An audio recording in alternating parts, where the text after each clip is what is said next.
My name is Jonas. I'm a product manager at PLOS, and I work with a small group that works on an engine that recommends editors for incoming manuscripts that Helen talked about. And so I'll provide a little bit more detail on that. As Margie said, I will probably go a little bit more in the weeds, and I will break down a lot of the concepts that kind of are relevant to this project, but there will be time for questions at some point. I do assume you have some familiarity with a thesaurian, so that will probably become obvious as we go. I will talk a little bit about PLOS 1 in particular, and then we'll talk a little bit about two things we've done to leverage the services that we've taken advantage of from Access Innovations in creating a taxonomy filter as well as doing some taxonomy-based matching. So a little bit about PLOS 1, or really just PLOS in general. As Helen mentioned, we index articles at submission and we index them again at publication time. There are some changes along the way, and we have different needs for the indexing at those two different points. At publication time, we want to come up with terms that help users discover the content they want, whereas at submission time, we want to come up with terms that will be useful throughout the peer review process. We also do some limited indexing of editors, and that's the case for our PLOS 1 editors. We index them in a variety of ways for the matching activities I'll be saying more about shortly. We use the taxonomy terms for a wide variety of reports and report-related activities like the entire Fig Predictor project. And then, of course, there's the editor recommendation engine that I'll be saying more about. And Helen mentioned size is one of the biggest challenges we have for one, and these numbers are for PLOS 1 alone. And yeah, the size is significant. Of those 4,500 submissions a month, PLOS gets around 4,000 of those per month or more are for PLOS 1. And so if we have 6,000 editors and 4,000 submissions a month, 2,000 of which will get published, when you step back and think about that, you think, well, how will a person assign an incoming manuscript to a paper? And it really wouldn't make any sense because the stack of paper would be really, really high, and there's no way any one person could know who all of our editors are or where their areas of expertise lie. And honestly, even if you had an army of it, it would be an army of frustrated people because knowing which things would or wouldn't overlap, which areas of expertise would or wouldn't make sense, would be nearly impossible to manage.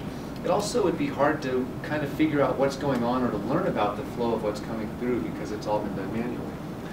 As a result of this, we came up with an approach that allows for invitations. And so what we do is we come up with a list of editors we think would be a good fit, and we send out invitations to invite them to handle the papers. The way the recommendation engine works is based on kind of a bag of word approach. And what we do is essentially compare data that we have for EdBoard members with data we have for the incoming manuscripts. And it's a combination of the metadata we have as well as some of the actual text itself. For the editors, we have the number of abstracts of papers that they've actually written so that we have some idea about the areas in which these people work. There's some great things about taking this automated approach, and that most papers are picked up very quickly. It yields good insights into our process, and that we essentially know who's picking up what the connections are when those papers are picked up, and roughly on average how many times papers are picked up and when they are and aren't picked up.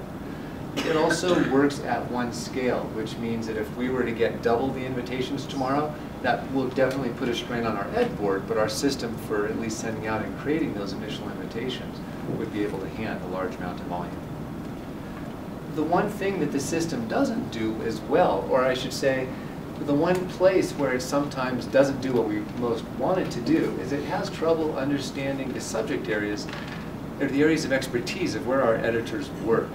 A common example that comes up is we publish in very broad areas, and one example is we cover everything from paleontology through biomedical research. And so a paper might come in where a paleontologist has discovered a wonderful new fossil, and it may be a skull, it may have a nasal cavity, it may have descriptions of all these characteristics, and our engine might try to give it to an ENT doctor. And that does no one any good. And so those are the kind of situations in which we think maybe if our suggestion engine had some sort of subject area awareness, we would be able to cut down on these kind of out-of-area misses. Now, how do we kind of measure the success of the tool? We essentially count a variety of metrics that really come down to how many people do we have to invite to handle a paper? Do people decline the invitations or do they accept them?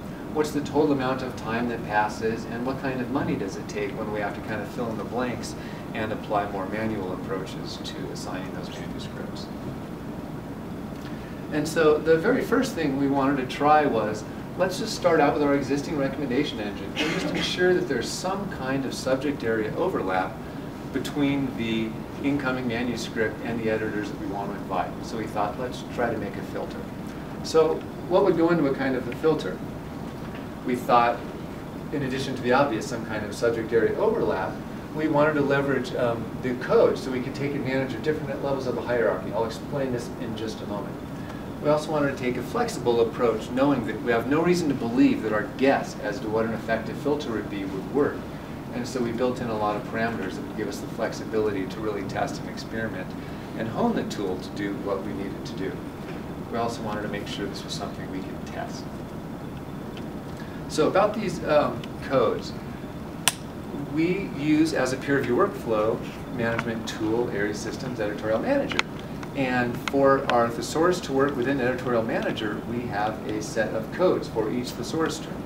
And the way this works, this is a tiny, teeny subset of our 11,000 term thesaurus, is we essentially have a decimal representation for each level of the thesaurus. So on the top level, biology and life sciences is 10, computer sciences is 20, earth sciences is 30. When you drop down a level, it'll be 10.10. 10 from biology and life sciences, 10 for agriculture, 20 for anatomy. And so when we get down to the 5th tier, maybe genetically modified plants will be 10, 10, 10, 10, 20, the second element on the 5th tier. What these codes do is give us some really neat flexibility for how we work with the thesaurus. So here's one way that might look. Let's say we've indexed a manuscript and we've come up with these subject areas for the paper. And let's say we have, these are just say 2 of our 6,000 editors. We have terms for each of our editors. And we think, great, how do we come up with some concept of overlap that has the ability to catch not only exact matches, but matches that are maybe 1 or 2 levels up or down on the tree. Our thesaurus is spread out among 11 different branches, and it's about 10 levels deep. And so there are a lot of areas in which there might be proximity without exact matches. And so what we can do is represent our terms as numbers. And as you can see, the numbers here represent elements from our thesaurus that are anywhere between the 3rd and the 7th level of our hierarchy. And maybe I know that when I see 60, 80, 70, 80, that that's spinal injuries, spinal cord injuries. And so I see, oh look, I've got a 60, 80, 70, 80, 60, 80, 70, 80, and I have a match for that. That's great, and so I have an exact match. But maybe in some cases, I'm going to have things that aren't an exact match. Our editor has 10, 1, 10, 50, 70, which is cell death. But it looks like 2 of our editors have slightly more specific terms, which will be neuronal death and apoptosis.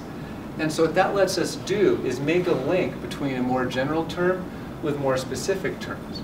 And it just gives us a little bit of flexibility. What's fun is we can kind of hone how many levels up or down we look when we make the matching. But by using those codes, it gives us some kind of cool flexibility for doing that. I hate to interrupt, but please. Going back to your numbering system, if you add terms, are you always adding them to the end? I mean, or if you're doing it alphabetically, and how does that work if you get some new term in there? Welcome to Rachel's world. We essentially make lots of edits, and then we do periodic updates, and we renumber everything whenever we do that. So the trade-off is the numbering system always works, but it prevents us from doing incremental things because there is a little bit of overhead with updating all of our systems. And that's done, Charlotte, that's done with a mapping export that Lamine built, because this was something we always knew we were going to need to do. So 4 times a year we move forward from one version to the next, and there's a mapping process that all lines up perfectly. It does. That wasn't Codes are sarcasm. only, yeah. They're not, Yeah. we don't use those codes anymore. So Right. changing them is not a big deal. They're arbitrary to some. That's right. Talk to the text field in the thesaurus, retained from one version and then assigned at the point of explanation. Okay. That's right. And one of the new features Margie mentioned this morning actually leverages the kind of chain where what was the code from a previous version. And we literally just use this system so editorial manager can build a thesaurus and then represent it as a tree that allows people to kind of humanly browse through and select their term. And so this actually explains in more detail what you tried to explain to me sometime last year about why you're having such a problem with polyhierarchy, and we're talking and I got it, but I didn't get it. I don't understand. Yeah. Because you can get to that same level through different paths, but if so right. I've got that on a slide in 5 minutes. You'll see that exactly. That's a super point. So I mentioned that we have some flexibility in how we implemented the filter, and these are some of the kinds of flexibilities that we built into the system. The one is, how many subject areas we want to consider. Do we want it to be 5, 10, 15, 20? We can kind of choose how many subject areas we want to look at. We can also look at how many of these subject areas do we really think will be relevant to the paper. If there's just one hit for that term, do we really think that's going to be a meaningful hit? In many cases it will be, in some cases it won't. And so we can set a threshold for what the minimum number of hits will be to figure out if that's going to be something we should be using for the comparison. We also have the ability to simply control how many editors get excluded from any given suggestion based on the way the scores line up. And one of the most important things we did is we built a feature that actually lets us export data in a very safe environment that lets us kind of test or model both how the settings will work as well as understanding better how the filter actually performs. So how do we put this into practice? The first thing we did is we took a lot of sample data and we kind of modeled based on a certain number of settings how many people will be excluded, and then we used a human being to go through the results and look at of the people being excluded, are these the people we want to be excluding? And that helped us dial in exactly where we wanted to set it. We first implemented this in production on just a subset of papers, let that run for a few weeks, and then we expanded that test to encompass all of our manuscripts. So actually the full production test, we're still analyzing the data now. We have a few more weeks before we'll know how that goes. But from the initial limited production test, we were able to decrease the number of times editors decline to handle papers claiming that the papers are outside their area of expertise. That's exactly what we were hoping for, and so we're hoping that we'll see something similar for the full production test. Because of the success of this approach, we thought, well, what if instead of using a bag of words approach, we just plain did a pure taxonomy-based approach to matching? And so that's the last thing I wanted to talk about today, which is what might it look like to do matching just based on the thesaurus terms we have. So what kind of things might we want to put into a taxonomy-based matching system? We want to leverage the full term paths, and this is what Bob mentioned, and I will break this down in a little bit more detail. We want to accommodate concepts that have multiple paths. Again, I'll explain that. We want to reward depth in the hierarchy. The very top level terms in our thesaurus are very general. Biology, matching a paper and to an editor that are both about biology would not likely be too useful. So we reward much more specific matches. And we've also taken an incremental approach. As we start to build this out, it would be quite a lot of work to build a very full and robust feature with no feedback. So we built it in a way that we've implemented a couple of the features I'll be talking about. We'll measure the results, and then we'll go back in time and then determine what our next steps are from there. So what does this thing about the paths? When we get results back from MAIstro via API, we have the flexibility to get results in a lot of different ways. We can either just find out that biodiversity is the term we're interested in, or we can get the entire path, which essentially shows all of the terms from the top level, ecology and environmental sciences, down to an intermediary term, ecology, and then biodiversity. This is kind of like when working with the code. What it lets us do is represent all of the different concepts that are relevant to the idea of biodiversity. So when we represent biodiversity for the matching algorithm, we essentially include all three of these concepts when representing biology. Now to the bit that Bob talked about. Because our thesaurus is arranged in a polyhierarchy, a number of terms, a couple thousand of them, have multiple broader terms, meaning a term can kind of fit into 2 different conceptual areas. So here's an example of that. Vocalization is a little more specific, down on the 5th level. Vocalization is under animal signaling and communication, itself under animal behavior, itself under behavior. But you'll also notice I've included a second path that looks really, really similar, but there is one term that's different. Animal behavior has been situated beneath zoology as well as behavior, and so it shows up in 2 places.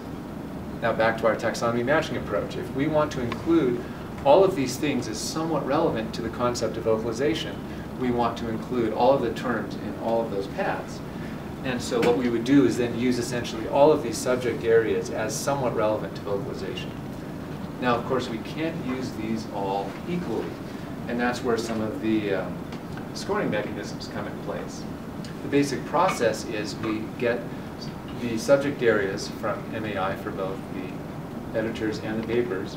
We do a comparison between the 2, and then we just sort the results and invite the people based on the best scores. But the scores is kind of where the details kick in. And here's just a very high-level approach of the kind of things we look at. We do give some points to every single term in the path, but when there are multiple paths, we split the points among the 2 paths so we don't overweight terms that happen to have multiple paths. We also, as I mentioned, reward terms that are lower down. For instance, matching someone who's an expert in biogeography would be far more valuable to us than someone who matches on a very general level of geography or even earth sciences. And so we have some way of weighting those lower terms. We also want to preserve the concept of hits. If the term biogeography had 3 hits for a paper, that wouldn't be significant if it had 175 hits for a paper. And so we want to take advantage of the number of hits that those things have. After normalizing everything, it lets us compare people with different amounts of data and then do our matching. So this is all a fun theory at this point. Where are we with any of this? We've built a rudimentary version with maybe a quarter to a third of the features I just talked about, and we're in the middle of an initial test right now, and we're only just starting to get the results, so I have nothing meaningful I can share about how well the initial results are doing on this. But the idea is that once we get the feedback from this, we'll be able to say, does it look like we're going in the right direction? How is it failing if it's failing? And will the further improvements we've thought of actually help address the failures, if there are any, that we've seen to date? And that's kind of where we are and what we're looking at doing next. But that's really what I wanted to talk about today. So be happy to hear if you have any questions about it. I'll lead off again. Yeah. So how many matches do you find it needs to get an editor? Is 3 matches from a manuscript to an editor enough, or do you need more than 3? I mean, you know what I'm saying? In terms of... So for the taxonomy-based matching, what are the numbers of the number of terms you'd want to see in both places? Yeah. A good question. It kind of depends on which ones are lining up. By the time we get all of the terms for all of our editors, we can have maybe up to 15 or 20 terms per person. And when you look at all of the terms and all of the paths, you can very easily have 50 or 60 terms per person. So typically the amount of overlap would be over a much higher number of terms than just 3 or 4. It would be a lot higher. And then the question is a little bit complicated by the fact of what's our depth in that area. If we have only a few editors, the problem that Helen mentioned that comes up so often. If we don't have a lot of people working in that area, a tangential match might be the absolute best that this tool can do, in which case it's more important to work on the triage features, the fate predictor, that would actually tell us how to get that paper out of that model, rather than put it in there and worry about figuring out exactly what the line would be about how many matches were. So time will tell as we have more data to look at. Yes? So I'm wondering what level of so how much of the text you're running on these articles to try and do the match? Do you run the full text of the article, and would you eliminate some of the noise and get a more concentrated return if you just ran, say, the title and the abstract? Or are you missing some of the ancillary stuff like Zelda that maybe isn't in the title that is discussed later in the article that you do for matching? have you The played answer to around? both questions is yes. We've looked at it a couple different ways. When we initially did our bag of words approach, we started out doing just abstracts and selected metadata, and then we started doing it again with the full text. And then we actually ran a test comparing how the two performed. The performance was actually very, very similar, because we do like that with the abstracts you get far more focused subject areas, but it does miss some concepts. The other problem is the quality of the abstracts that come into PLOS 1 are not always great, and a lot of the abstracts aren't necessarily using a lot of jargon. And so a lot of times we would get no hits, or maybe 1, 2, or 3 hits for those abstracts. And we measure how many hits we actually get for that. So we know kind of exactly how many papers have how many subject areas. By indexing the full text, it gives us a few more subject areas. If we can't parse the full text for some reason, we fall back to just the metadata approach. So there really are trade-offs, and surprisingly we haven't noticed big performance differences. What we've noticed is that we can rely on getting more terms consistently with the full text. Okay. And they aren't as focused, but we actually didn't see a big difference in the amount of noise between them. It's really just a different set of terms. Margie put it best when she said, because we had this question 2 years ago when we were looking at indexing our full corpus, which is really Rachel's target for the thesaurus work that we do. And I think you said something about how the abstract gives you the most important ideas to the paper, but when you do the full text, you pick up like all of the ideas that are important to that text. And so really you're getting different kinds of things. Which works better for the matching will probably depend on that whole environment. Do you remember, like 2.5 years ago now, when we compared title, abstract, results, and methods to the full text, it wasn't blindingly obvious that one was superior to the other. It was very difficult to make that call, and that was on research articles. And it's even more the case when you go away from research articles into more review or commentary material, which we index everything, not just primary research articles. And then we discovered, and this is something that various members of this group might be interested in, that buried in our IT systems were variabilities about how they told which part of what you were looking at was an abstract. So pragmatically speaking, it just became much simpler to go for the full text, not including the references, than to try and partition into the various sections. Knowing now what we know now about those things, I'd be prepared to have another go at it, but I'm not sure that Dev and IT are strong enough after we've gone through that process of learning all those things. Yeah, what we have found is if you index references, you get a lot of things that are not really appropriate. We don't take take it. references. And when you review, when they do a review, when a paper does a review of the literature or recommendations for future study, which not all of them do, then you also may get false drops. But a standard paper, you do pick up a lot of ancillary data when you index the full text. The abstract is more tightly written normally. The title is provocative or indicative, but the abstract is pretty tight. And what's interesting is when we do index the full text, we get a lot of terms back. And so the question then is, do those ancillary things have the highest number of hits? Because we only take the top several from that big list. And so that's probably the #1 thing we have in our favor, considering that we are using the full text in those cases. But now that we've identified the technical details that Rachel's talked about, when we have more control over the metadata and can identify this is an abstract, this is a method section, this is a reference section, and have very clean or predictable input, we very likely will revisit this. Probably not super soon, but at some point. It would be nice. It would be nice to do that. It's true, because when we did the analysis, it was rough. It was a lot of hard trade-offs for deciding which way to go. To follow up on that, so we've done some stuff on this, and we have very similar content at MAIstro, right? We found a lot of variability just in the discussion itself, because authors will often open up, you know, if they're working on for a specific cancer and the results are all about one cancer, they'll go to the discussion and they'll open it up for brain cancers and all the other cancers that are known to exist, and these pathways are involved. Do you guys see the same problem with your content? That can happen. But it's a case of the tail, you know. Yeah. As it happens, we cut off at the top 8 terms. But there's a massive amount of variability about how many hits you're getting at that cut-off. And one of the things I would love to experiment with, for example, is saying, we're going to choose all terms that fall above 5 hits, whether that's 8 terms or not.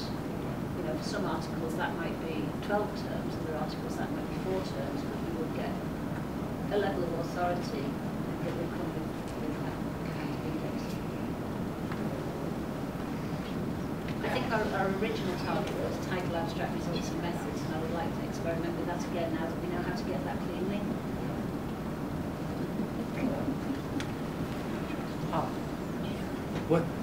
When you index a bunch of terms out of a paper, each term that you index is really some sort of a measure in some multi-dimensional space.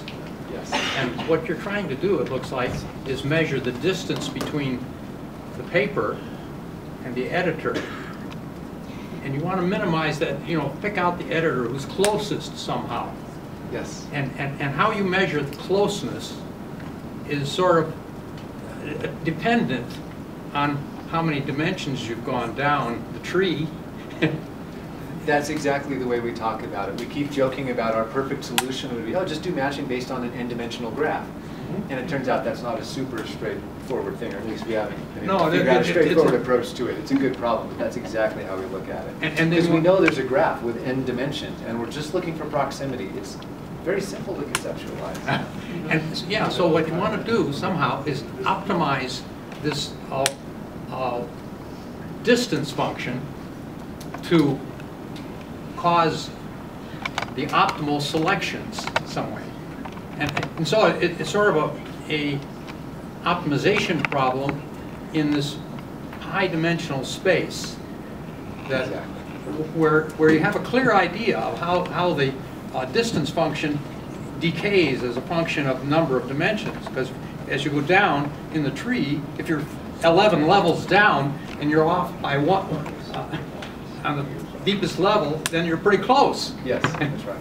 But if you're off at the top level, you're not even in the same tree. Exactly. Exactly. So if you figure that out, we'll Yeah, send PLOS a please. proposal and they'll buy them. Send your answer right there. I copied that down. Excellent. That'd be great. Other questions? So